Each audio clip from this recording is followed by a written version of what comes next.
बिस्मिल्लाहिर्रहमानिर्रहीम। अस्सलाम वालेकुम नाज़रीन, आप देख रहे हैं यूट्यूब चैनल अमान टीवी। खबर शामिल करने से पहले गुजारिश है कि हमारे चैनल को सब्सक्राइब कर लें, वीडियो को लाइक करें ताकि हर नई आने वाली खबर पर वक्त आप तक पहुंच सके। नाज़रीन, एक अफसोसनाक खबर आपके साथ शेयर करने जा रहे हैं गुजरात के नवाही इलाका कोटला रबली खां से, जहां पर पाकिस्तान तहरीक इंसाफ के MPA चौधरी शाहिद रजा कोटला के करीबी साथी को आज दिन दिहाड़े अंधाधुंध फायरिंग करके नामालूम अफराद ने कत्ल कर दिया।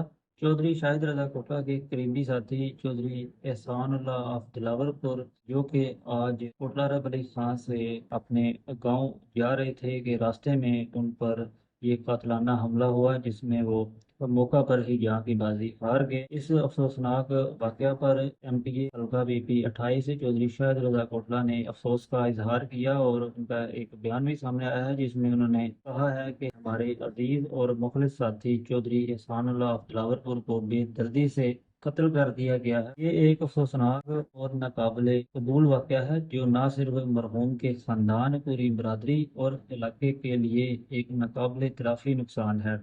चौधरी एहसानुल्लाह एक शफीक और हर दिल अजीज शख्सियत के मालिक थे, और उनकी कमी हमेशा महसूस की जाएगी। हम इस दिलखराश वाक़या की सख्त अल्फाज में मजम्मत करते हैं और जिम्मेदारान के खिलाफ फौरी और सख्त कानूनी कार्रवाई का मुतालबा करते हैं। हम मरहूम के अहल खाना के साथ मुकम्मल इज़हार हमदर्दी करते हैं और दुआ को है कि अल्लाह ताला उन्हें सब्र जमील अता फरमाए और मरहूम की रूह को दीवार रहमत में जगह दे। चौधरी एहसानुल्लाह ऑफ दिलावरपुर, जो कि चौधरी शाहिद रजा कोटला के करीबी साथी थे, और उनकी वफात पर चौधरी शाहिद रजा कोटला ने गम का इजहार किया है और मादारान के खिलाफ फौरी कार्रवाई का मुतालबा भी किया है। अगली वीडियो तक दीजिए इजाज़त। अल्लाह हाफिज़।